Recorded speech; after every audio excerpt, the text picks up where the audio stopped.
दोस्तों नमस्कार, good morning. कैसे हैं आप लोग? कल हम लोग चर्चा किए थे कि भूगोल में जो आप लोगों को समस्या हो रही है उस समस्या को कैसे हम लोग सॉल्व किया जाए। तो आज फिर से मैं आप लोगों के लिए लेकर आया हूँ कि भूगोल में आपको क्या पढ़ना है, क्या छोड़ना है। क्योंकि भूगोल का सब्जेक्ट आप लोग के अनुसार मैं देख रहा हूँ कि जो लोग अभी जुड़े हैं उनको समस्या आ रही है कि सिलेबस को कैसे पूरा किया जाए। एक डर तो बना रहता है, एग्ज़ाम टाइम में सभी डरते हैं, ऐसा नहीं है। एग्ज़ाम टाइम में सभी डरते हैं, केवल आप ही वो नहीं है कि जो आप डर रहे हैं, है ना। ये सबके साथ समस्या आती है। उस डर को कैसे समाप्त किया जाए इस पे हम लोग चर्चा करेंगे। क्योंकि जब आपको कॉन्फिडेंस आ जाएगा तो कॉन्फिडेंस के बल पे आप बहुत अच्छा कर ले जाएंगे। कल हम लोग चर्चा किए थे कि भूगोल आप कैसे पढ़ें और कम समय में आप ज़्यादा मार्क्स ला दें। तो इस 10 दिन की इस जर्नी को हम लेकर चलेंगे कि इन 10 दिनों में आप क्या करेंगे, कैसे करेंगे कि आपके नंबर बेहतर आ सकते हैं। और ये पूरा 10 दिन मैं आपको गाइड करने वाला हूँ। आप जैसे जैसे मैं कर रहा हूँ, यदि आपको ठीक लगे तो आप उस चीज़ को अपनाइएगा। अदरवाइज आप स्वतंत्र हैं, आप लोग खुद बुद्धिजीवी हैं, है कि नहीं। मैंने आप लोग बताया था जो एनालिसिस मेरा रहा भूगोल के मामले में, मैं ये यहाँ पर आज आंकड़ा लेकर बैठा हूँ कि कहाँ से कितने प्रश्न आए हुए थे। अभी मैंने पूरा 2001 से लेकर 2021 तक का पूरा एनालिसिस किया हुआ है। मानव भूगोल में मैं आपको बता दे रहा हूँ कि मानव भूगोल से जो प्रश्न आए तो मैक्सिमम मानव भूगोल से 6 से प्लस हर साल आए हैं। हर साल मतलब अगर कंटिन्यू आप ले लें तो 2009 के बाद 2009, 10, 11, 13, 16 और 21 कंटिन्यू यहाँ से 6, 7 और मैक्सिमम जो मानव भूगोल से प्रश्न पूछे गए वो 2011 में पूछे गए। लगभग 14 प्रश्न केवल मानव भूगोल से पूछे गए थे। अब मानव भूगोल में क्या क्या पढ़ना है जो कि सॉलिड आपको नंबर मिलेगा, मैं इस पर भी चर्चा करूंगा। डेली आप लोगों के लिए मैं कुछ ना कुछ ये दिशा निर्देश देता रहूँगा, बस आपको फॉलो करना है यदि आपको ठीक लगे तो।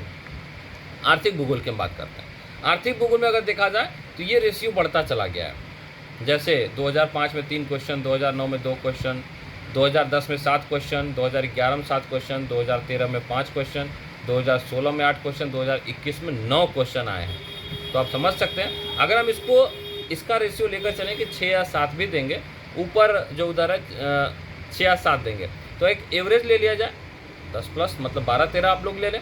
अच्छा, भारत के भूगोल से आपके 19 क्वेश्चन आए। अब भारत के भूगोल में देखिए आपको क्या क्या पढ़ना है, उस पर थोड़ा सा हम चर्चा करेंगे।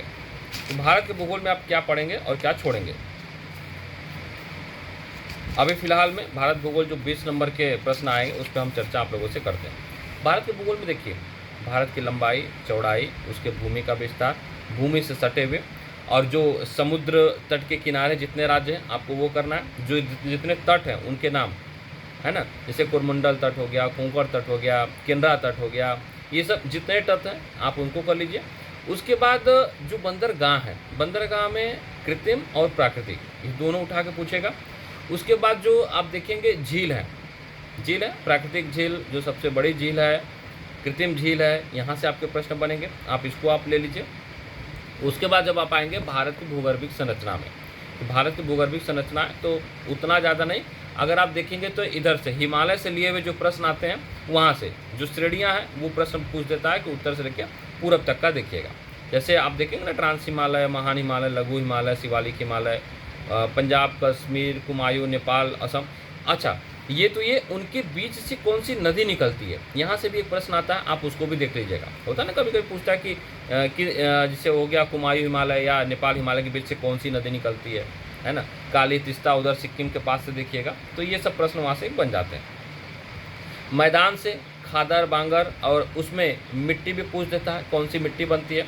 अब हम अपवाह तंत्र की बात करते हैं। अपवाह तंत्र में नदियाँ, जैसे उत्तर भारत की नदियाँ हो गई, दक्षिण भारत की नदियाँ हो गई, सबसे बड़ी नदी, सबसे छोटी नदी, कौन डेल्टा बनाती है, कौन डेल्टा नहीं बनाती है, कौन एस्टुरी बनाती है, कहाँ गिरती है सहायक नदियाँ। जैसे पंचप्रयाग हो रहा, आप लोग देखेंगे इधर उमेश सर आपको बहुत बेहतर तरीके से बताएं पंचप्रयाग के बारे में, उसका ट्रिक भी उमेश सर बताएं ट्रिक के माध्यम से। तो अब छोटे छोटे टॉपिक को देखते चलिए। तो ये जो स्थितियाँ, जलवायु में आप लोग आएंगे तो जलवायु को वर्गीकरण से संबंधित प्रश्न मानते हैं, उसके तत्व से प्रश्न बन जाते हैं। मिट्टी से एक प्रश्न बनेगा और उसकी विशेषता बनेगी, ध्यान दीजिएगा। जैसे जलोढ़, काली, लेटराइट, पर्वतीय मिट्टी, शुष्क मिट्टी कहाँ पाई जाती है, उसमें कौन सा फसल होता है, ठीक है। अगर भारत के भूगोल में आप आएंगे तो उसमें भी जो जनजातियाँ वगैरह हैं, वहाँ से प्रश्न जाएंगे। भारत में जो वन पाए जाते हैं उस वन से रिलेटेड भी आपके प्रश्न बन जाएंगे। कृषि से बनेगा। और हाँ, 1 नंबर के प्रश्न बहुउद्देशीय परियोजना से अवश्य बनेगा। जैसे भाखड़ा नागल है, सतलज नदी पर है, रिहंद है, रिहंदबाद है, हीराकुंड है महानदी पर, उड़ीसा में आप लोग देखेंगे। कोसी है, गंडक है, इंदिरा गांधी, नागार्जुन है, कृष्णा नदी पे है, तुंगभद्रा पे है, मयूराक्षी है, शरावती है ना। तो ये परियोजना किस नदी पर बनी हुई है, किस राज्य में, आप इसको एकदम रट जाइए। ये रटने वाली चीज़ है, परियोजना रटने वाली चीज़, आप इसको रट जाइए। जैसे सरदार सरोवर है, नर्मदा नदी पर है। टिहरी है, टिबगी है, बेंगाना और भागीरथी, जैसा कि उमेश सर आप लोगों को अभी मैराथन में भी पढ़ा रहा है, बहुत अच्छा पढ़ा रहा है वो, तो उनका देखते चलिए साथ में। अब खनिज संसाधन की बात करेंगे तो कौन से खनिज कहाँ पाए जाते हैं। खनिज भंडार में आप लोग देखेंगे झारखंड बिहार नंबर 1 पे है। और कुछ ऐसे जहाँ पे प्रश्न बन जाते थे, टीन के उत्पादन में देख लीजिए, उधर छत्तीसगढ़ आकर आ जाता है।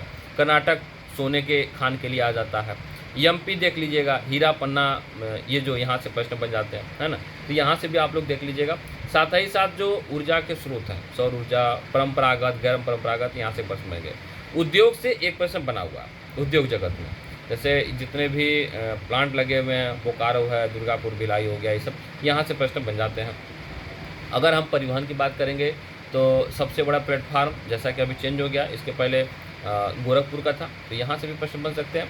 सड़क मार्ग, रेल मार्ग यहाँ से बनेगा। नेशनल हाईवे भी चेंज हुआ है, NW, ये देखेंगे कि जो रेलवे का है, यहाँ से भी प्रश्न बनेगा। जल मार्ग वाला तो प्रश्न बनता ही बनता है। जनजातियाँ आप तैयार कर लीजिएगा। जनजातियाँ संथाल हैं और कौन कौन से भाई, गोंड है, यहाँ से प्रश्न आता है। बद्दू हैं, है ना, अन्य किन किन राज्यों में पाए जाते हैं, और गद्दी है। एक प्रश्न जनजाति के बन जाएंगे। और उनके निवास स्थान से अगर हम बात करेंगे तो निवास स्थान तो ये विश्व वाले मानव भूगोल से प्रश्न बन ही जाता है। तो भारत भूगोल में आपको इतने पढ़ने, अगर आप इसको कवर कर लेंगे ना तो आपके 20 नंबर अच्छे खासे हो जाएंगे। अब हम भौतिक भूगोल की बात करेंगे। भौतिक भूगोल में आपको क्या क्या पढ़ना है। तो भौतिक भूगोल में जैसा कि आप देख सकते हैं, जलवायु तो हो ही गया है, ज्वालामुखी हो गया, पर्वत हो गया, चट्टान हो गए, पृथ्वी के आंतरिक संरचना में आ जाइए, वहाँ से प्रश्न बनेगा। उससे संबंधित जो सिद्धांत हैं, ब्रह्मांड से प्रश्न बनेगा ही बनेगा। तो आप इसको कवर करिए, कॉन्फिडेंस आपके धीरे धीरे बढ़ते चलेंगे। अब देखिए आगे की मैं बता दूं कि भारत के भूगोल से लगभग 19 प्रश्न आए, खगोल से 4 प्रश्न आए। खगोल में आपको ग्रह पढ़ना है, कौन ग्रह किस कलर का है, कौन आंतरिक ग्रह है, कौन बाह्य ग्रह है, बीच में जो खगोलीय पिंड है उपग्रह किसके कौन से हैं, है ना। यहाँ से ऐसे प्रश्न आ जाते हैं, कौन पूर्व से पश्चिम करता है, कौन पश्चिम से पूर्व की ओर तरफ घूमता है, परिक्रमण क्या है, उसका समय क्या है। अक्षांश से देशांतर से आपको प्रश्न मिल जाएगा, है ना। फिर आप स्थल मंडल से देखेंगे तो 7 प्रश्न बना है स्थल मंडल से। स्थल मंडल जो आएंगे तो ये पर्वत, पहाड़, नदी, यही सब तो आएगा स्थल मंडल में।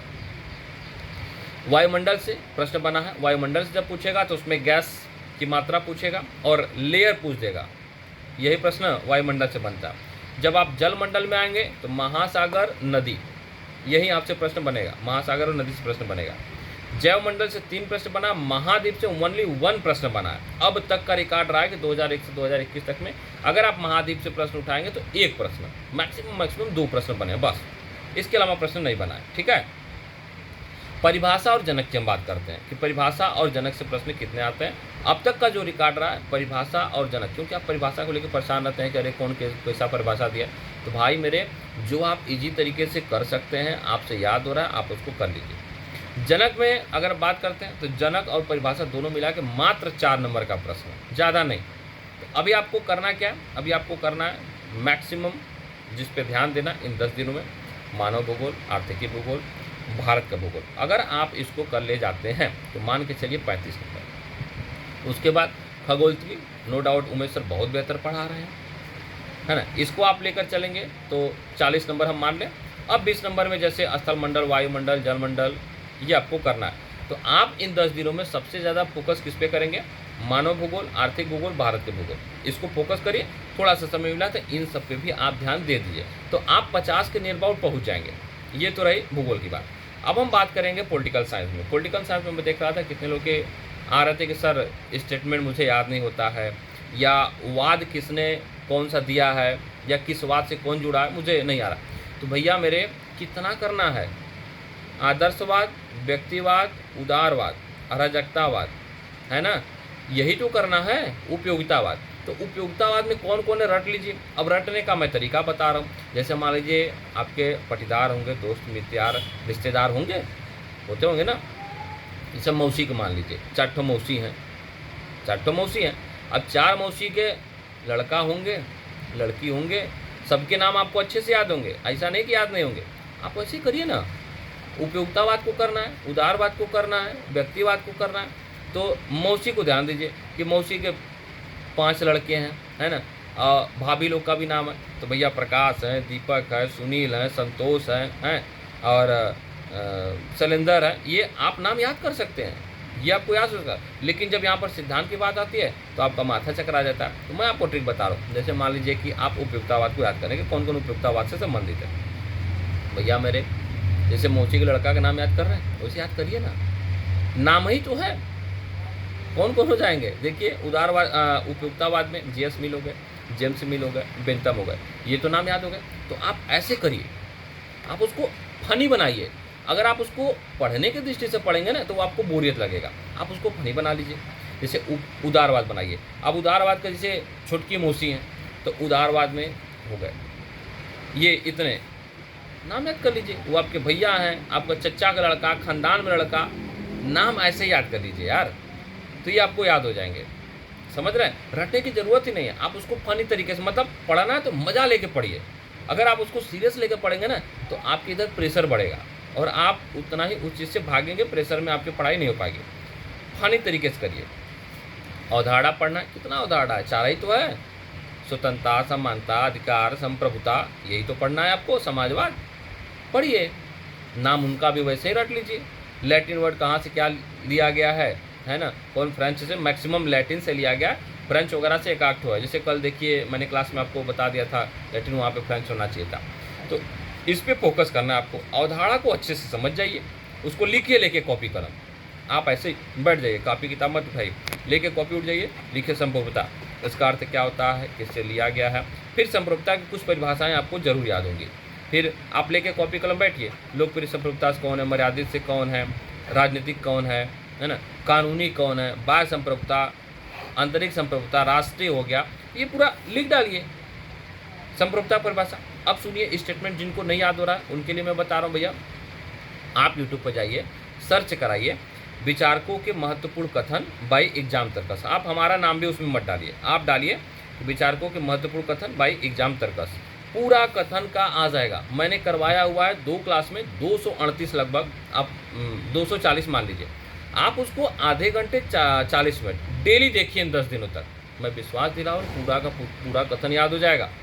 ऐसे ही पुस्तक का भी करवाया, पुस्तक का भी ऐसे सर्च करा लीजिए आप लोग कि महत्वपूर्ण पुस्तकें बाई एग्जाम तर्कस, पूरा बुक आ गया। अरे आधे घंटा 40 मिनट आप समय तो दे ही सकते हैं भैया। टॉपिक को तोड़ दीजिए, तोड़ के जब आप पढ़ेंगे ना तो आपकी समस्या का समाधान हो जाएगा। और आप लेके इतना बैठ रहे हैं पोता पत्री, और ये पढ़ना है वो पढ़ना है, आप परेशान हो जाएंगे। आप एक एक स्टेप उसको ख़त्म करिए, मतलब जो आप पढ़ रहे हैं उसको सॉलिड उसी दिन तैयार कर लीजिए। क्योंकि अब ये आजमाने का और पढ़ने का समय नहीं है, ये रिवीजन का समय है सॉलिड, जो अभी लास्ट समय में आपको नंबर दिलवाएगा। अगर आप घबराएंगे तो चीज़ें गड़बड़ाएंगी। 10 टॉपिक है, 10 टॉपिक आप राजनीतिक सिद्धांत में पढ़ लीजिए, 10-11 टॉपिक आपके थिंकर में नहीं याद हो रहा है, आप एक दिन में 2-2 थिंकर पढ़िए, मत पढ़िए पूरा। जो पूरा कर सकते हैं वो डेली पूरा करें। मैंने आपको 60 नोट्स बनाने के लिए बोला था कि आप एक पेज पे 60 नोट्स बनाइए और डेली रिवीजन करिए थिंकर का। होगा क्यों नहीं, बिल्कुल होगा यार, इतना आपको बता रहे हैं, आप ऐसे करिए। अब जैसे आज मैं आप लोगों को संविधान का मैराथन दूंगा, तो आज संविधान के मैराथन दूंगा, इसको आप कई बार देखिए और कुछ अपने से भी देख लीजिए। हो सकता है वहाँ से प्रश्न आ जाए, ऐसा नहीं है भाई, हो सकता है हम वहाँ तक न सोच पाए हों, ये भी हो सकता। तो आप अपने से भी पहले मैराथन पढ़िए, उसको अच्छे से लगाइए, फिर देखिए कितना आपको आ रहा है, कौन सा पोर्शन आपका कमज़ोर पड़ा उसको थोड़ा सा कंप्लीट कर लीजिए। 3 आपको पढ़ने हैं टॉपिक, राजनीतिक सिद्धांत, संविधान और थिंकर। ये तो मैं डेली ख़त्म करवा दूंगा और डेली मैं आपसे चर्चा करूंगा। उम्मीद है कि अगर हम लोग जल्दी ही अगर लाइव हो जाएंगे तो 1 घंटे इस पर चर्चा भी करेंगे कि आपको क्या पढ़ना है, कैसे पढ़ना है, किस किस टॉपिक से या कुछ ऐसे प्रश्न आते हैं जो कि आप उसमें भ्रमित होते हैं, तो उस पर हम लोग चर्चा कर लेंगे। बस मैं सोच रहा हूँ आप लोगों का बहुत बढ़िया सहयोग रहा है। कल के डेट में मैं देखा हूँ कि जो आप लोग अपना प्यार दिए हैं, स्नेह दिए हैं, जिस प्रकार से सब्सक्राइबर की संख्या लगभग देखा जाए तो 700 के आसपास पहुँच रहा है। 300 सब्सक्राइबर अभी और अगर होंगे तो हम लोग लाइव सेशन में जुड़ पाएंगे। ऐसे ही बैठ के हम लोग ऐसे ही चर्चा करेंगे, बैठे रहेंगे, प्लेटो पे चर्चा कर लेंगे, अरस्तु पे चर्चा कर लेंगे, है ना। ऐसे बैठे ही नॉर्मली बैठूंगा और आप लोगों से चर्चा कर लूँगा। बशर्ते अब जल्दी से प्रयास मेरा भी है कि 1000 हो जाए और इन 10 दिनों में हम 1 घंटे बैठ के आप लोगों से ऐसे डेली निरंतर चर्चा करते रहेंगे। तो आप लोग का इधर से स्ट्रेस भी दूर हो जाएगा, समस्या भी दूर हो जाएगा। एकदम फनी तरीके से मैं आपको बैठ के ऐसे आराम से बताता रहूँगा कि आप ये पढ़ लीजिए, वो पढ़ लीजिए, क्या प्रॉब्लम आ रही है, कैसे। अगर 10 दिन इस पर हम थोड़ा सा चर्चा कर लेंगे। यही नहीं, उमेश सर से आज हम चर्चा करेंगे। मैंने आप लोगों का कमेंट देखा, हिस्ट्री में भी आप लोग बोले थे कि सर हिस्ट्री का भी एनालिसिस करके बताइए। तो आज मैं RS चौहान सर, अभिषेक सर के साथ बैठूंगा, उनसे बोलूँगा कि आप लोग थोड़ा सा एनालिसिस करिए, एनालिसिस करके बताइए कि कहाँ से क्या करें कि बच्चे अच्छा कर जाएँ हिस्ट्री के मामले में। आज उनसे चर्चा करके मैं इस पर आप लोगों का फिर वीडियो बनाऊँगा कि आप क्या पढ़ें, कहाँ से अपना रिविजन करें कि आप बेहतर कर सकें। तो ये पूरा 10 दिन मेरा पूरा प्रयास रहेगा कि आप लोगों के साथ मैं लाइव आऊँ। अभी तो आज कितना तारीख हो गया, 27 हो गया ना, 27, 3, 30, 2-3 दिन में हम लोग प्रयास करेंगे कि 1000 सब्सक्राइबर हो जाए। 1000 सब्सक्राइबर होने के बाद फिर 1 तारीख से 10 तारीख तक लाइव सेशन में मैं ऐसे ही घर पे हूँ और घर पे सुबह में मैं बैठूँगा ही। 1 घंटे आप लोगों के साथ जुड़ जाऊँगा। 1 घंटे आप लोग हमारे साथ बस बैठिएगा। विश्वास मानिए कि 1 घंटा आप हमारे साथ बैठेंगे ना, तो मैं पूरा प्रयास करूँगा कि बैठे बैठे आपकी तैयारी में करवा दूँ। खैर, जो हम लोग पढ़ रहे हैं यूट्यूब पर जो दे रहा हूँ, जो चीज़ें दी गई हैं एप्लीकेशन पे, उसको आप करते रहिए अपना समय निकाल कर। उमेश सर से भी हमारी बातचीत होती रहती है। उमेश सर भी आप लोगों के लिए प्रयास कर रहे हैं कि वो चीज़ें देखिए, टॉपिक वाइज आप लोगों को यूट्यूब पर मैटर दे ही रहे हैं और जो चीज़ें हैं PDF प्रोवाइड करा ही दे रहे हैं। फिर भी आज उनसे मैं जाऊंगा, उमेश सर से भी चर्चा करूंगा कि आप लोगों के लिए बेहतर क्या कर रहे हैं और क्या बेहतर हो सकता है, उस पर वो थोड़ा सा और काम करें एनर्जेटिक होकर, ताकि आप लोगों की जो समस्याएं बनी हुई ना, जो आप टेंशन में है कि इतने कम समय में कैसे करें, तो बिल्कुल हो जाएगा भैया। जल्दी ही मैं पूरा प्रयास रहेगा। 2-3 दिन में अगर ये हम लोग का आंकड़ा पहुँच जाता है 1000 वाला, तो 10 दिन चाहे वो पॉलिटिकल साइंस हो चाहे ज्योग्राफी हो, इस पर चर्चा करूँगा जिससे कि आपकी जो समस्या है वो दूर हो जाए और आप एग्ज़ाम में बेहतर कर जाए। आप इसको बड़ा भाई समझ लीजिए, मुझे छोटा भाई समझ लीजिए, मेंटर समझ लीजिए। जैसा होता है ना कि आप नहीं समझ में आ पा रहा है कि आप क्या करें, तो एज ए मेंटर समझ लीजिए, मैं आपको वो चीज़ गाइड करूँगा, आप उसको कर लीजिए। आप वैसे ही करिए, बिल्कुल निश्चित रूप से अच्छा रहेगा कि इस चीज़ को हम लोग करें और बेहतर करें। समझ रहे होंगे आप लोग। तो उम्मीद है कि 2-3 दिन में मेरा भी प्रयास है और आप लोग का भी सराहनीय प्रयास रहा है। और जैसे ही हम लोग उस चीज़ को करते हैं, 1 घंटे के लिए जुड़ेंगे और मैं तो दावा कर रहा हूँ कि 1 घंटे में डेली पूरा थिंकर ख़त्म हो जाएगा। और जो ज्योग्राफी में आप लोग परेशान हो रहे हैं, उस पर भी चर्चा कर लेंगे। एक एक चीज़ों को हम लोग रटेंगे, ऐसे लाइव हम लोग साथ में जुड़ेंगे एज ए फ्रेंडली और चर्चा करेंगे कि भाई इस परियोजना का नाम ये है, इसका ये है, इस नदी पर है। ऐसे हम लोग एक होता है ना, जैसे ग्रुप डिस्कशन से जब आप तैयारी करते हैं तो आपकी तैयारी बेस्ट हो जाती है, एकदम बेस्ट हो जाती है। आपस में जब चर्चा करते हैं तो अभी आप घर में अकेले बैठे हैं, मन किया बुक उठाया, मन किया नहीं उठाया, आप यूट्यूब पे देख रहे हैं, यहाँ आप देख रहे हैं, तो समय तो जाता है। लेकिन जो ग्रुप डिस्कशन होता है बहुत बेजोड़ तैयारी होती है। तो हम लोग एज ए समझ जाइए कि लाइव जुड़ेंगे, आप लोग प्रश्न उत्तर करते रहेंगे और मैं खुद 10 दिन लेकर आऊँगा, अच्छे जो प्रश्न हैं उस पर चर्चा हम लोग करेंगे ऐसे ही बैठ के नॉर्मली। तो आप भी अपने घर में थोड़ा सा ग्रुप डिस्कशन के लिए तैयार हो जाइए। प्रयास मेरा रहेगा कि आप लोगों के लिए बेहतर किया जाए इन 10 दिनों में। अगर आपका सहयोग रहा तो वो भी संभव हो पाएगा। चलिए, उम्मीद है कि आपको मेरी बातें समझ में आऊँगी। आगे चर्चा के लिए आप लोग थोड़ा सा प्रयास करेंगे, हम भी प्रयास करेंगे कि चर्चा इस टॉपिक पे हो, ताकि आपकी जो समस्या है वो समस्या धीरे धीरे समाप्त हो जाए। इन 10 दिनों में आपको कॉन्फिडेंस आ जाए। तो ये 10 दिन आपके कॉन्फिडेंस के लिए मैं आप लोगों से डेली प्रयास करूँगा लाइव जुड़ने के लिए, कि लाइव आप लोगों के साथ आ जाऊँ। 1 घंटा आप लोग अपना समय निकालिएगा ताकि जो भी आपकी समस्या है उस समस्या पर चर्चा हम लोग करें और उसको निदान करने का प्रयास किया जाए। चलिए, तो फिर मैं यहीं पर एंड करूँगा, मुझे निकलना है स्टूडियो के लिए। जो भी समस्या होगी आप कमेंट के माध्यम से बता दीजिएगा, मैं उस पर वीडियो बनाऊँगा आप लोगों के लिए, ठीक है। तो चलिए, इसको प्रयास करिए, ज़्यादा से ज़्यादा इसको शेयर करिए, सब्सक्राइब आप लोग करवाइए ताकि हम लोग लाइव जुड़ सकें, ठीक है। Thank you very much.